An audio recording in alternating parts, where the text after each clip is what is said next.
आज वाला टॉपिक वर्गमूल और वर्गमूल। देखो स्क्वायर रूट एंड क्यूब। देखो वर्गमूल में बेसिक वाला पॉइंट हालांकि 25 तक याद कर लोगे तो इस पर जितना भी लंबा लंबा सवाल आता है छोटा छोटा वो क्लियर हो जाएगा। ठीक है, अब सबसे पहले देख लो यहाँ √1 का वैल्यू 1 होता है, √2 का वैल्यू 1.484 होता है, √3 का वैल्यू 1.732 होता है, और √4 का 2, √5 का 2.2, √6 का 2.4, √7 का 2.6, √8 का 2.8 और √9 का 3। अब देखो यहाँ से तो देखते हो ना, यहाँ वाला टर्म ये तो √1 का वैल्यू 1 सबको पता है, √2 का √2 और √3 लगभग ये प्राय किताब में हमेशा मान दिया रहता है, क्योंकि ये भी याद रहना जरूर चाहिए। अब देखो यहाँ से लेकर √4 से लेकर √9 तक का देखो इनके मानों का अंतर देखो 0.2 का होता है, यहाँ लिख दीजिए। देखिए सबका जो डिफरेंस है 0.2 का होता है। इतना तो कन्फर्म हो गया √4 से लेकर √9 तक का जो मान का जो अंतर होता है कितना का अंतर होता है 0.2। क्लियर।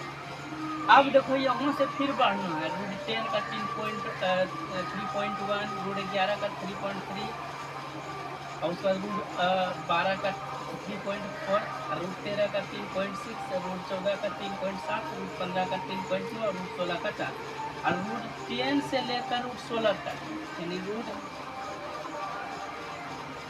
से लेकर √9 से लेकर 16 तक के मानों का अंतर क्रमशः क्या होता है, पहले 0.1 और फिर 0.2। देखो देख रहे हो ना, यहाँ देख लो पहले देखो यहाँ 0.1 हुआ, 3 से 3.1, 2 फिर 1, यहाँ 0.2 का हुआ ना जी, यहाँ 0.1 का और फिर यहाँ से लेकर तक का 0.1, 0.2 मतलब पहले 0.1 का फिर 0.2 का। सीधी सी भाषा में समझना, √4 से लेकर 9 तक का जो वैल्यू होता है मानव का अंतर दशमलव में सिर्फ 0.2 का होता है। इतना सा लिख भी दिया है और हम समझते कि याद भी रह जाना चाहिए। और √10 से लेकर √16 तक का जो वैल्यू है पहले 0.1 का फिर 0.2 का अंतर है। इसलिए ये बता रहे हैं, छोटा छोटा चीज़ सिखा रहे हैं ताकि आगे चल करके सवाल बनाने में कोई दिक्कत नहीं होगा। तुरंत तक मैं सवाल भी लिख दिए हैं। आगे फिर देखो √16 से लेकर √25 तक पहले 0.1 इधर 0.1 का ही अंतर होगा, है ना। √16 से लेकर √25 तक कितना का अंतर होता है 0.1 का। एक बार फिर ढंग से याद कर लो साफ साफ। √4 से लेकर √9 तक कितना का अंतर 0.2 का अंतर, कितना का अंतर 0.2 का। फिर √10 से लेकर √16 तक पहले 0.1 का अंतर फिर 0.2 का अंतर। उसके बाद आ जाओ √16 से लेकर √25 तक, इसके बीच जो है मानव का अंतर कितना होगा 0.1 का। देख लो इसी पर एगो सवाल है, मान के चलो बोलेगा कि देखो देखने में कितना बड़का सवाल लग रहा है ना। 9th क्लास में एगो चैप्टर पढ़ा होगा, हर का प्रेमीकरण करें। नीचे जो रूट रहता है उसको चिन्ह चेंज करके ऊपर नीचे से गुना करते हैं। तब समझ जाओ कि उतना गुना करने में कितना समय लगेगा। लेकिन जितना एग्जाम और व्यू का सवाल रहता है ना तो संभवतः वो ट्रिक्स पर आधारित रहता है, बहुत जल्द फास्टली में बन जाएगा।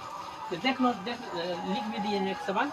देखो यहाँ बोल रहा है कि 1/√9 - 8, उसके बाद इस तरह का सवाल दिया हुआ रहेगा तो बोलेगा कि इसका मान निकाले, इसका क्या मान होगा। अभी देखो इसमें कौन चीज़ दे करके रखा है, लास्ट वाला वैल्यू √9 है, लास्ट में देखो √2 है और सीरियली वाइज गया है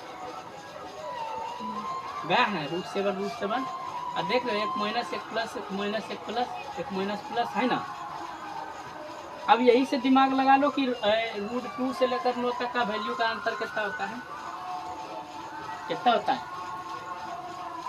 0.2 का होता है ना।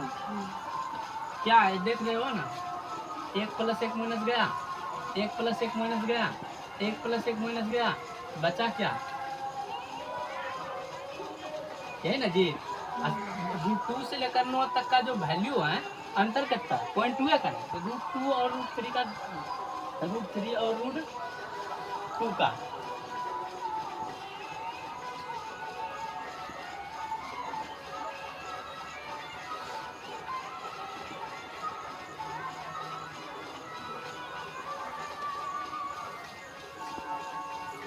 एक सेकंड रुक जाओ, थोड़ा सा सवाल देखो, √4 से लेकर √9 तक का वैल्यू कितना है, मान का अंतर कितना है 0.2 का। तो 0.2 का देखो एक प्लस एक माइनस करता है, एक प्लस एक माइनस खत्म, बचेगा क्या, यही ना √5 माइनस √4। तो देखो ये दोनों का अंतर कितना है √5 और √2, देखो 0.2 का अंतर है। काहे के लिए हम, हाँ ये दोनों का अंतर जब माइनस 0.2 है, ये उड़ा 2 पंजे कितना हुआ, आंसर कितना है बस। अब इस यही वाला को अगर हम हर का प्रेमीकरण करेंगे, अब बोलो कि ये कैसे कैसे कट गया, कैसे कैसे कट गया, देखो 1/, ये दोनों का वैल्यू करता है 0.2 माइनस ये दोनों का वैल्यू का अंतर करता है 0.2 प्लस ये दोनों का वैल्यू का अंतर करता है, अब फिर करता है 0.2 फिर करता है, यही ना जी। नहीं कटेगा, एक प्लस एक माइनस, बचा क्या लास्ट में 1.2 बचा ना, 2 पंचे 10। ये देखो हम केवल समझने के लिए किए, इसी के वजह से हम बता दिए है कि यहाँ की देखो मान का अंतर से क्या फायदा आता है। यहाँ जो मान का अंतर, यहाँ हम जान गए कि यहाँ √4 से लेकर 9 तक हम सीरियली वाइज में एक प्लस एक माइनस तक कटते जाएगा, तो मान का अंतर कितना होगा 0.2 का, तो सरल कर दो।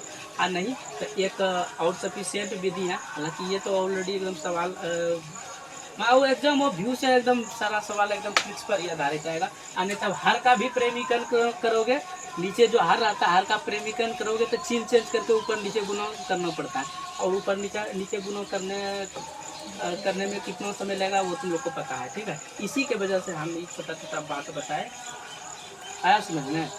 देख रहे हो ना, ये वाला एगो सवाल था, ठीक है, उसको बोलते टाइप फर्स्ट से, और इस पर जितना भी आधारित सवाल होगा, लेकिन इतना सा वैल्यू याद रखोगे, और कुछ सवाल होगा वो भी करा देंगे, ठीक है।